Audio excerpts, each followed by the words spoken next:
Okay. Hi. Oh, hey, hey, hey, hey. Oh my gosh, we are now. I just want to record.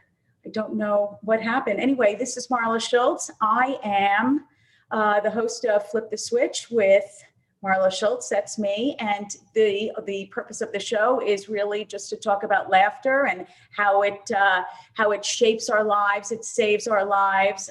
What will we do without laughing rather? And basically, it's laughter drains the main pain. So that's that. And I am so excited on election day to have the absolutely insanely delightful, delicious, hysterical, the one and only Danny Cohen. Hello, Danny. Hi. Yo. I am so excited. I am so excited to have you. How's The everything? last time I saw you was, I think, probably just a few days before this whole thing erupted and we were put into lockdown, like a week before, like 5 days before. Right, because we have been talking for years about getting together, and we were supposed to see each other when a friend of ours, there was a rally, and there was a personal incident, and we were supposed to, and get together, and I was like, oh my God, I can't believe it. They're blowing me off. And then we got together, and it wasn't the case. Right. I know. It's so crazy how, when it comes to blowing people off, you're waiting and you're like, well, I don't know. And oh, maybe there was a car accident, maybe someone died, you go to but you don't usually go there. You usually go like, a fucking asshole stood me up. Are they really blowing me up? Like, no. Jody had a brain aneurysm. We're in the hospital. Like, it was just like it. Like, it was real. No, and I was like, oh my God. And for me to even think that was that I was even questioning it. I mean, what has happened to us? Right, we all do. We all question when you stood up. You're like, what an asshole. Why couldn't he just call me? Like, we never go to like, maybe he was in a car accident. I hope they're okay. Maybe there was a helicopter accident. Like, we don't know. But in this case, it was a real, we didn't blow you up, and it was really crazy, like really extreme. Oh God. I know it was very, very, I don't want you to think that I'm trying to stream this. And for some reason, hopefully I can stream it. Hopefully I can't. Oh, that's last week. So, oh my gosh, somebody's watching. Okay, there we go. Oh my gosh, nope, that's my live thing. Anyway, this technical shit, it's like, too much. It's too much. Right. Somebody's watching. Which is so exciting, because I think what I said in my live feed, and I think, let me know how you feel about this, but you could post a picture of your animated sphincter, right? And everybody loves it and everybody comments on it, but God forbid you put out anything creative and your peers, your family, I mean, barely people can't even like it. And I know I shouldn't care. I've had enough therapy, but I care. What about you? I mean, like, what do you mean you say you care? Like, I care, but then I push myself to just like let it go, like let all of it go all the time. So yes, I care because I'm a human being, and I'm like, I care about, the attention, about the love, about the all of that stuff. And then I'm like, I don't really care. Like, I care for like 30 seconds, and then I'm like, okay, it's over. 20 seconds, done, finished. But you know what? I ran into you at a Christmas party, and I think I was, we came up, and I'm going to copy and paste, and let's see if I can do this. But I saw you at a Christmas party, and you were just like, Marla, just let it go. And I was like, I can't let it go. I've never been good about letting it go. So what do you do? How do you talk to yourself? I wonder, I question, I don't know. I mean, maybe it's just a disposition thing. Maybe it's something that is in our DNA, everyone has their challenges and everybody is different. So I'm lucky. I feel good that I can let things go. I just allow myself there have been times where I can't let things go. Yes. So in those cases, when I want to let it go, I just say, look, it's I'm powerless to it. And there's nothing, you can't go back in time. So it's over there. You're going that way, and just keep going that way. And let's turn on music and clean the house. Let's do something to get it out of your head, and then it goes, and then it goes, and then time heals. Blah, blah, and then it goes. But also, first of all, Danny, besides being one of the funniest Fs that I know, and all your videos make me laugh, and I love your point of view. You also have a ton of other creative endeavors. And if anybody sees his backdrop, you are like the Stencil King. I love stencil work. Yeah. Feel like I love your wallpaper. I'm like, it's my stencil work. It's amazing. Thanks. And also your ties. When did that start? My ties are online. I got my ties. I have my ties. I embroider on ties. So it's like a normal tie, and then all of a sudden there's embroidery. And I have all sorts of designs that Danny Cohen ties come in a beautiful, beautiful box. Beautiful. Fabulous. Now, do you find that having a creative outlet during COVID and our lack of venues to perform in, does it fill your soul? No, I wish it did. I really wish it did. This whole thing has really crippled me, and emotionally. I just can't get creative. I can't write. I'm not getting out. I put on 30 pounds, 35 pounds. No. Oh yeah. I weighed, when I saw you, I weighed 200, and now I weigh 236 pounds. So don't weigh 236 pounds. Yeah. Oh, well, yeah, sure. I'll weigh. You want me to go on the scale and show you? No. Yeah. No. You don't have to. Well, listen, try not to, why don't you just say that's it? Nothing wrong with weighing 236 pounds. This is the reality. I'm sharing something with you, and you're like, you're denying my truth. You're like, no, you don't weigh 235 pounds. I'm like, I do. I'm sorry. I don't mean to take away from your weight gain. I really don't. I don't want to deny you the truth. Yes. Yeah. I you know what? It's my way of like, no. I mean, it's the way I grew up. But let's talk about funny, Danny, because you're so funny. When did you know that, one, you were funny, and two, the effect that it had on other people? Well, I grew up funny. I was always funny, cracking jokes. My friends, always the one with laughing, always cranking. So that was my whole life. And then I never thought about stand-up. I never liked stand-up. I never wanted to do stand-up. I never watched stand-up.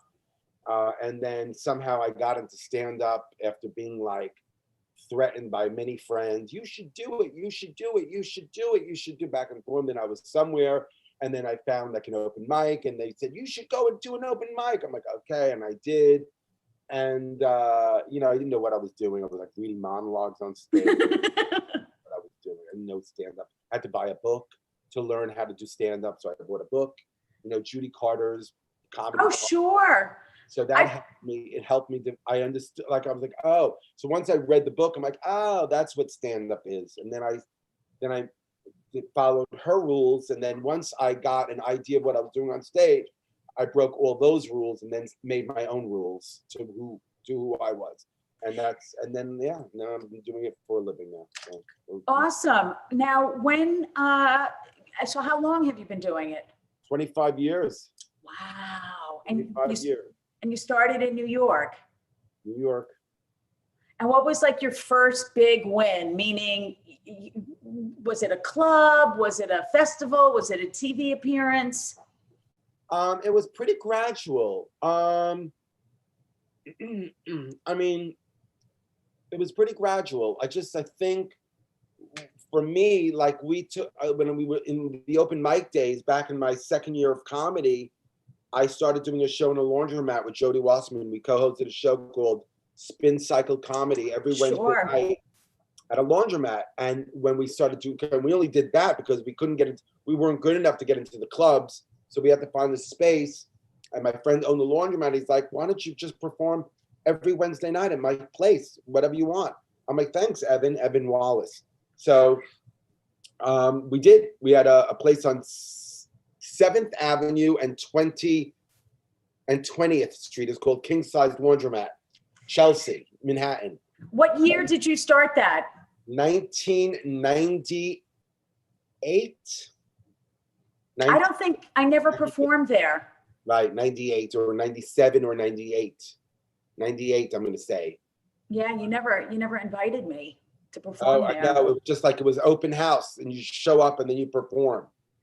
And you got written up in the New York Times. That was cool. So that was fun. So when you asked me like the win, or we were on ABC News, you know, Lara Spencer, Michael Musto came in and wrote about us and put us in you know, and then we were everywhere. We were in the papers, Newsweek magazine, Marie Claire of Japan, It's amazing. Good Morning Japan, Good Morning America, like everyone was on, and it was all over the place. And we got a lot of press. And then from there, I got Comedy Central's Premium Blend. Which was funny. Right. Chris Young came in and saw us performing, gave Jody her first break in Comedy Central at the Premium Blend. And then I got it the next season. And That's amazing. Yeah, and that was that, yeah. And the rest is history. So when did you said that you never really, you didn't think that you didn't like comedy, you didn't really think about it, but people were telling you how funny you were. Did you, when did you decide, or did you ever have a feeling like comedy gave you something, or, you know, did it fill a hole or a void in your life? Like what role, like emotionally, developmentally, has comedy played in your life? You know, you can make friends when you're funny. People like you. So I found that, you know, getting more of what I wanted through comedy is what worked for me. I'm not gorgeous. You know, I'm your average Joe. If I was like a model type, you really don't have to, you know, charm. Yes. Right. You just walk into a room and people are like, thank God you're here. Like, who are you? Like, Right. you're gorgeous. We don't know anything about you, but we're so happy that you're in the room with us. It turns out to be something like that. But with, you know, when you're like, you know, your average Joe, you got to really work on. Gotta work it. And comedy was one of the things. Plus, I was gay. I had to get out of all that gay bashing growing up. So you turn to comedy to make it funny. So people sort of like, oh, he's funny. Let him go. You know. So, I found that, you know, I was bullied as a kid, and I always found that because if you could make them laugh, like it would almost be as if like the invisible shield, if you were Wonder Woman, and it would deflect, you know, punches, verbal or physical, because the minute you can make somebody laugh, it just, I mean, flips the switch. You know what I'm saying? Yeah. Little subtle plug. And you also do hilarious videos with the one and only Jessica Kirsten. And every time one flips up, I am peeing in my pants. Yeah, I haven't seen her. I mean, I saw her in the beginning of the pandemic, but I haven't seen her in months. Oh, wow. Yeah, but we used to make a lot of videos together. Yeah. The one with North Korea popped up, and yeah. Hilarious. And you guys, if you really want to laugh, scroll through Danny's video feeds, and he does this video. Oh, it's in Danny Cohen comedy. Right. Yeah. So you also have some issues with Facebook. What's going on with Facebook? I know you've been banned a couple of times or blocked out. A few times. Yeah, because I use funny words. You know, you're not allowed to mix words. Now I don't do those words anymore. Now I put like numbers in. So instead of the number I'll use like, you know, I'll use a 1. And then the people who are in Pakistan that are reading your things and saying, he crossed boundaries and let's put him in jail. So now they don't understand what that word is because there's a 1 in it. So it doesn't register. So all my curse words are with numbers. Oh, so curse words. That's what I was trying to get at. Curse words. Curse words. I got banned because of curse words. Yeah, like like normal, like nothing crazy, you know. But they don't like that. Yeah. So do you feel that that all the social media giants are social? What do you call it? Oh my God, what's the word? You know, Big Brother. Kind of Big Brothery, but there's another word. A brain fart just hit me. You know what? Yeah, Big Brother. Let's just stick on the Big Brother. Are they watching you and sort of censoring. That's what it was. Right. Yeah, I guess so. Who cares? I don't mean. I'm nobody. Who am I? You're going to censor me, and what are you going to do? Like, what's going to happen? So what's happening in? Maybe if I was a millionaire, multi-millionaire, maybe if I was famous, I would be a little more worried.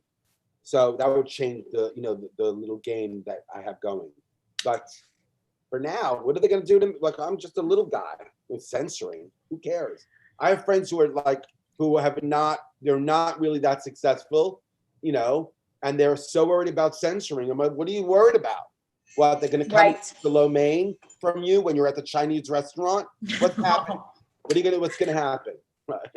Okay, that video, that's a really nice jumping off point, but the video with the broccoli that was really funny. What video with the broccoli? Something about my mother's an immigrant. Oh, yeah. I was like, what are you talking about? I love broccoli. Growing up, I hated broccoli. Really, it was not really about broccoli, you should know. I never had a problem with broccoli. It was about fish. But I wanted to make the video really quick, so I used broccoli because it's more accessible. Everybody knows kids, they don't like broccoli. It's an easy one. But really, it was fish. I hated fish, and my mother would make me fish. And she would like, you have to eat your fish. I'm like, yes, I don't want to eat fish. I hate fish. She goes, you have to eat the fish. That's what's for dinner tonight. Eat the fish. I'm like, I'm not eating the fish. She goes, you're not getting anything else. It's either the fish or nothing. I'm like, listen, lady, you're an immigrant. Go back to your country. And this is how I dealt with all my family members. I'm the only non-immigrant. My parents are from Egypt. My sister and my brother are born in France, and I have another brother born in Ethiopia, and I'm born in Brooklyn. So I was the only non-immigrant. So whenever they bothered me, I'm like, you're an immigrant. Go back to your country. So my whole life, I grew up screaming at immigrants to go back to their country. Now all this immigration, no. I'm like, who cares? My whole family went back to their country. I'm the only one here. My sister, my brothers, my mother, they all live in Israel. They left. They're not in America anymore. They came here, gave birth to me, and then left. I'm here. Why did they all leave? Zionists. Oh. They're hardcore, beautiful Zionists. Oh, yes. Everybody. Love Israel. They love Israel. Israel is phenomenal. And I just want to give a shout out to Israel because, it's really an amazing country because you go there and you see Arabs and Jews living together. It's not an apartheid state. All the signs are in English and Arabic and Hebrew. The Israelis, now correct me if I'm wrong, when I was there, it was this, I was there in my 20s, and then you and I and my husband, we all hung out and it was a blast. Yeah. But I found that, from what I read, that the Jews maintain the mosques, even though they can't go in, but then when you cross over, all the holy sites, Tomb of Rachel, I think Jesus's birthplace, anything Christian related or Jewish related, they've been desecrated. So, do you think, why don't you just tell the world? Because I think Israel has the worst PR. Yeah, I don't even care to defend Israel because there's no defense in it. Like, I don't even find, when people say it's an apartheid state, I'm like, I don't know what you're talking about. I'm not even right. It's like me calling, Danny, you're a thief. You always shoplift. I'm like, I don't know, prove that. I don't know what you're talking. You can't just throw, sure. People you can't just label people just for the sake for fun. And it doesn't work. And it doesn't work for Israel either. Unfortunately, right. There's a very, there's a Muslim agenda, unfortunately, on the college campuses that are anti-Israel. You have BDS, you have JSP, I think Justice Students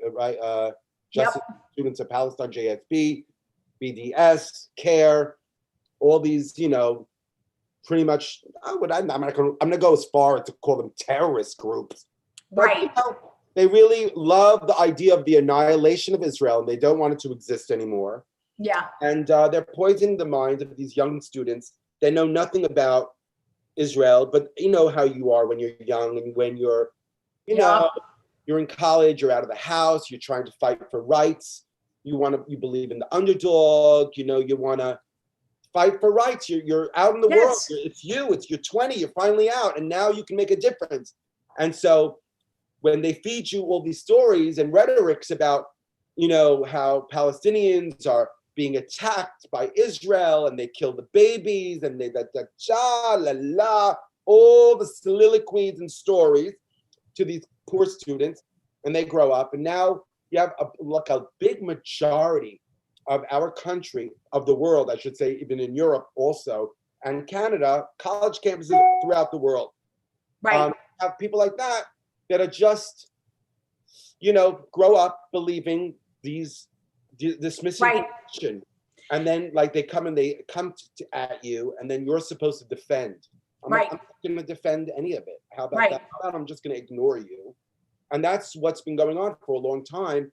And so when you say, which is true, that Israel has such a bad PR, and it's true, they do have bad PR, because they've been ignoring it, because they're like, there's no reason to make a case out of this when it's absolute lies. It's just blatant lies. So I'm not going to feed into you and try to let you know that I agree with you. I've gotten into conversations about BDS, and for those of you who don't know, it's boycott, divest, and sanction, and all of Israel.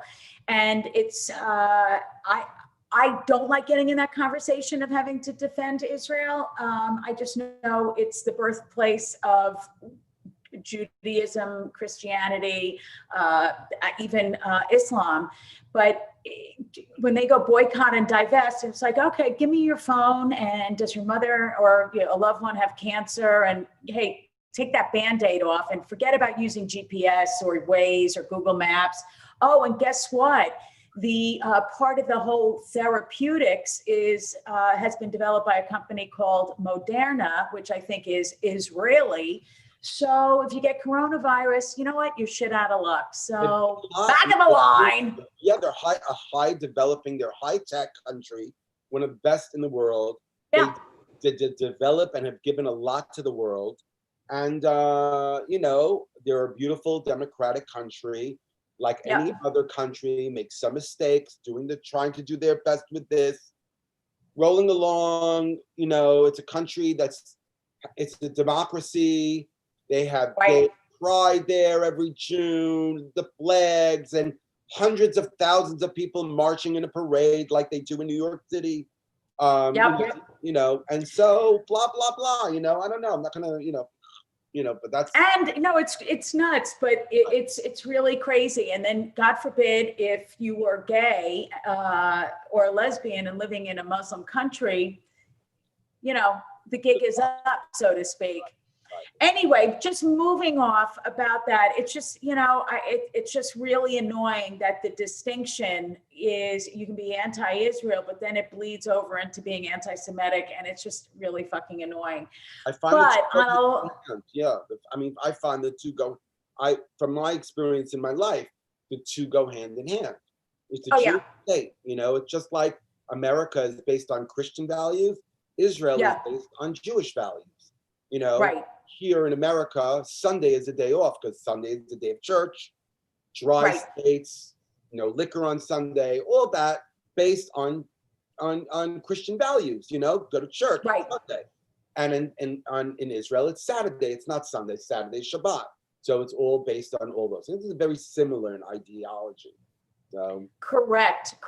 But you know what? So Danny, what are you doing for fun in the COVID quarantine world? I'm live. I go live a lot. I'm so bored. I go live like twice a day, sometimes times a day. I just go and I reach out. I don't have a lot of followers. I have like 10 followers that love me. So I usually go live to between 5 and 15 people. And I do that twice a day. And we talk, and it's fun. I thought, it's, I don't know. I always see that you have tons of likes and followers. I mean, your videos really make me laugh. And I go to comedy.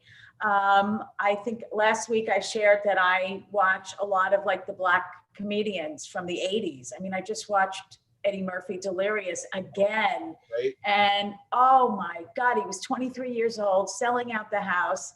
Yep. Funny. And Funny, amazing. He was amazing. yeah, I mean, I could watch it over and over and over again. The original Kings of Comedy makes me pee in my. Bernie Mac is one of my favorite. How about you? I grew up not loving comedy. I never watched comedy, but I loved Eddie Murphy. It's Yeah. funny. I remember watching him when I was 21 or 20 years old, whenever it was, and I watched him and I loved him. And that was it. That was the only comedy I really ever watched as far as like real, like just stand-up comedy. Right. And I loved it. And that was it. That's all I really, so yeah, he's my only person that I loved growing up. I didn't like or watch anybody else. I didn't even know anything about anybody else. Oh, that's funny. Which special of his did you like? The one he's wearing a red leather suit. That's delirious. Delirious. Oh my God. And he's like, you know what? One of my, the ice cream joke. the ice cream bit. That I was get the ice cream. I'm like, wow, that's such a beautiful joke. Even then, like when I was like 20, I'm like, yeah, he's making everything. It's so easy, but it's so great, and everybody gets it. And he made it. It's his, but it's everybody's. And I got it right away. I understood. It's his joke, but it's also everybody's joke. But he made it, and I loved it. And it was easy, so good. It was great. It was great, great, great. So what are you doing though? Like, what do you do to make yourself happy? Nothing. I mean, eating. And that's what's been, I've been eating a lot and going live. And like last night I performed, which is great. Where? So at the Comedy Cellar. So I went there to hang out, and they have this, you just show up, if you're a comic at the Cellar, then they put you on the list, and then it's a tag team, and everyone goes behind the glass booth and performs for between 15 and 20 people, because that's the max amount of people you're allowed in that cafe upstairs. The downstairs club is closed, and around the corner it's closed, but the olive tree is open, and they build the stage, and you have the booths, and everybody is socially distanced. Wow. You perform, but you get 10 minutes, and they're really great about it. They're being kind to us. They're like, don't worry, you don't have to bring such crafted material to the stage. You don't have to kill. Just come on, just get up on stage and do your stuff. And it's been a real pleasure, just getting up and ranting and riffing about because like a lot of my jokes, I just can't relate to my jokes during a time like this. Right. Right. So I found two. Oh, did I open with that joke? Oh, I don't even know. Oh, I didn't even open with that joke. It's funny. I'm thinking because I was so drunk on stage last night. I was drunk and I was like, you're not going to go on stage. I never go on stage drunk ever. Yeah, I didn't think so. No. It's like driving drunk. You're not allowed. You can't like that on stage. It's like a no. And I was trashed. I had like 4 bourbons. Like, wow. Trash. But I remember, but I got laughs. They were laughing. Danny, you could read. Marla, you never know. If you're drunk, you don't know. Like you're drunk, you're out of control. You can't control. You know what I'm saying? You're not like. But I just like leaned into it, and I told them, I'm so sorry.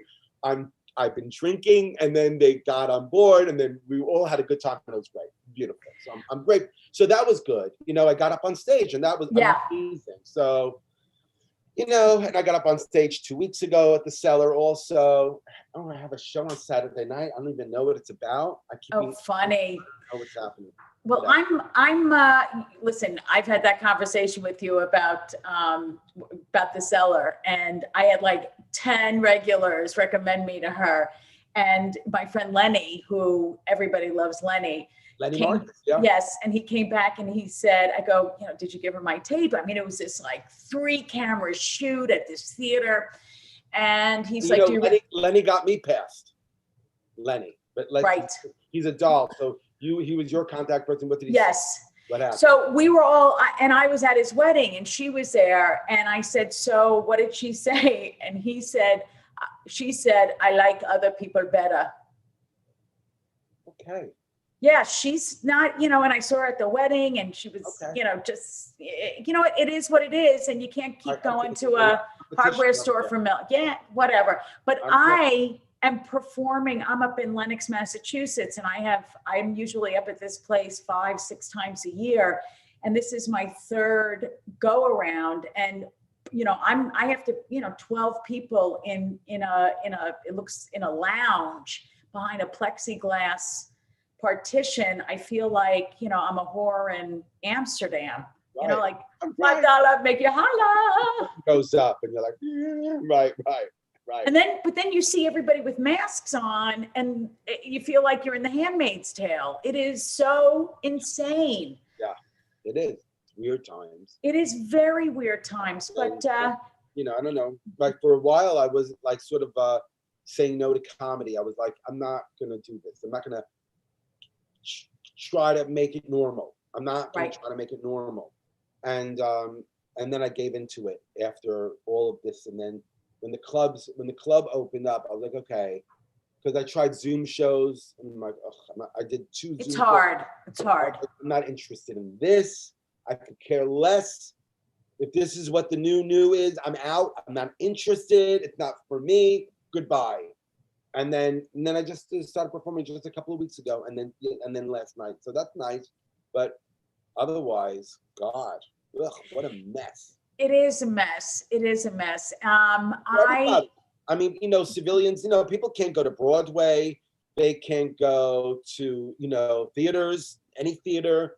It's like everyone's like, it's crazy. It's just, it sucks. It will get past this, Hopefully. Are you stressed out about the election? No, I mean, to me, I think Trump is going to win with flying colors, landslide. I mean, whoever, I know, I'm not even picking sides. I'm not saying yay or any, it's so clear to me from everything I see and my feed and people in the world that we live in, the country, that it seems like it's like so, everyone loves Trump. Everyone loves Trump. Sure, people hate Trump. I mean, Hollywood, hates Trump. And like our groups, the comics and all the actors, the bohemian community, they hate Trump. But, right. But the rest of the country, they love Trump, and they also love the Kardashians. I mean, love McDonald's. I love McDonald's also. McDonald's is the #1 restaurant in the country, and they're serving plastic. We eat plastic. It's crazy. It's crazy. I drove up from North Carolina with Mark, and we drove through Virginia, and it was like, where do you want to go to dinner? You hit the 4 corners, and it was like Cracker Barrel, Arby's, Olive Garden, McDonald's, Olive Garden. No, that's like farm to table Olive Garden. Right. Oh, you were like I get it. I know. I've been to those parts of the country where it's like Wendy's, Taco Bell, KFC, or McDonald's. That's it. And then Pizza Hut is like gourmet pizza. But I got to tell you, walking into those stores and you see these people that are like against affordable health care, and it's like, who's going to pay your insurance? And you look like you're a pre-existing condition. So it's so bizarre how, I mean, honestly, I feel like Trump could have been a really good leader and gotten in front of this, and we would not be in this position. That's my feeling. And I know lots of people are into him, but I don't like the discourse of, it really bums me out that people are so mean to each other. Oh, it's terrible. Terrible. Shame on all of us. Shame on all of us too. And shame on all of us. We're all to blame. Shame on Melania. She gets up and be best and be better and bullying. And then the husband comes up and he's like, shame on us. Shame on the people. We're the ones that are causing the problem. We don't have to believe the hype. We don't have to jump on the media bullshit. Shame on us. Shame on us. Absolutely. This is who we are. Right. But I mean, to go for it's let's just, personally, I just hope the pendulum swings the other way. And I don't know. I mean, again, look, I'm gay, I'm Jewish. I don't know. I mean, I pay $40 a month in health insurance.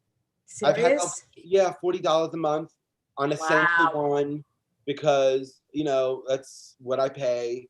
I don't know that's what I've been paying for the past 3 years. No, I was amazing. I was on Medicaid until a year and a half ago, and then I moved to $40 a month. But before that, it was free. And And that's, I don't know. No one, to me, I don't know. None of my friends are being jailed. None of my friends have their rights being taken away, gay rights being taken away.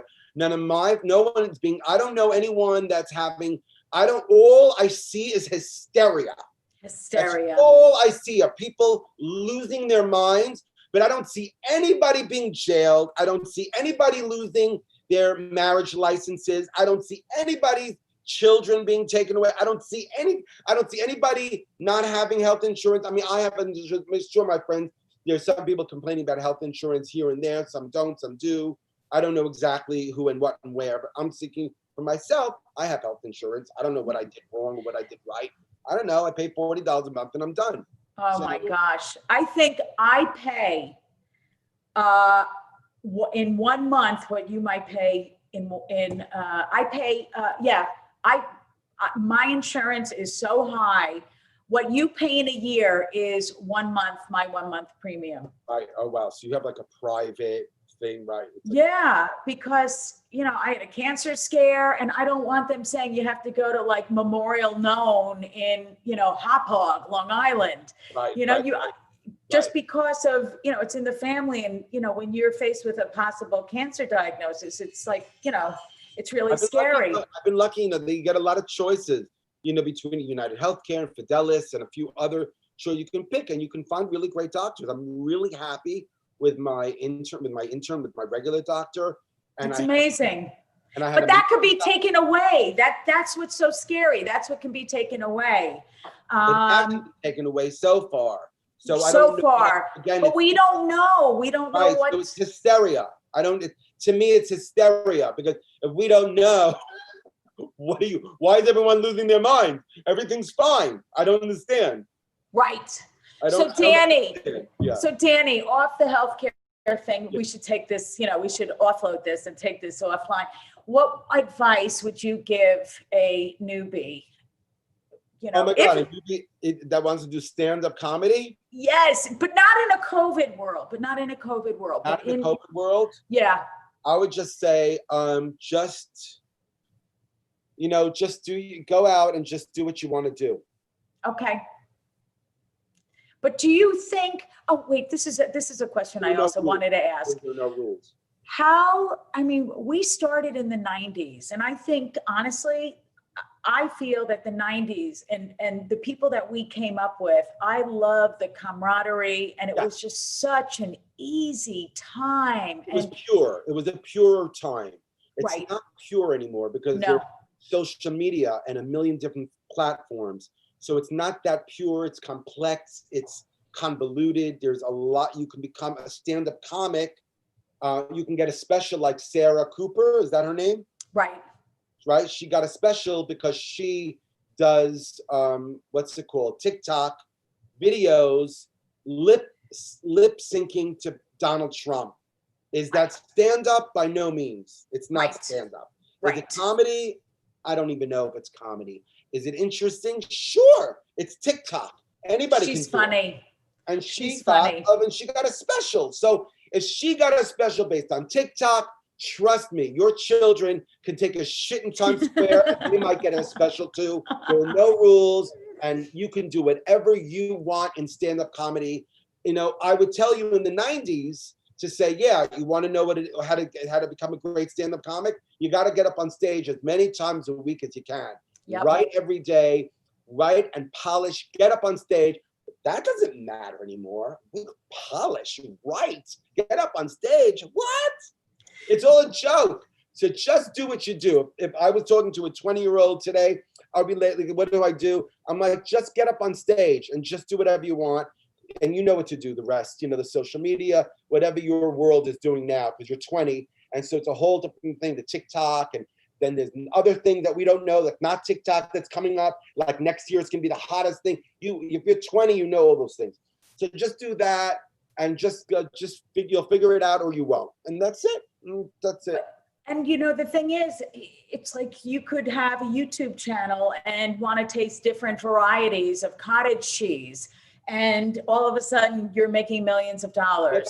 It's crazy. It's absolutely crazy. It's destiny. It's your journey. Right. You can't compare yourself to anybody else. You can't, there are no rules, there are no books to read. I mean, you can be inspired maybe. At the most, you can be inspired and then just say, oh, wow, I want to do that too. Why? I just love cottage cheese. Exactly. And then, but when we started, it was, you had a craft, and it seems like, and it really, no subject was really off limits, but there's so many parameters and restrictions now, because I was doing cruises for a while and they said, you can't talk about fat people, you can't talk about politics, and you can't talk about religion. Cruises are the worst. I work with some amazing comedians that truly talked me off the ledge, because the minute that boat pulled away, I started having serious panic attacks. And you're getting judged. It's just, and then you get in your head. I was just a basket case.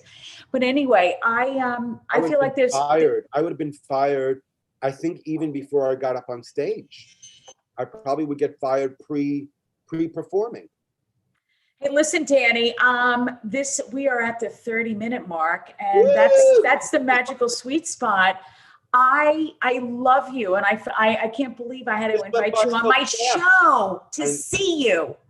I miss you and I love you. This went by so quick, which Yes, says a lot about the show. So thanks for having me on. You're more than welcome. And what would you suggest that people tune into 4:00 Eastern every Tuesday? Flip the switch with Marla Schultz. I love you, Danny. Mwah. Bye. I will talk to you soon. And thank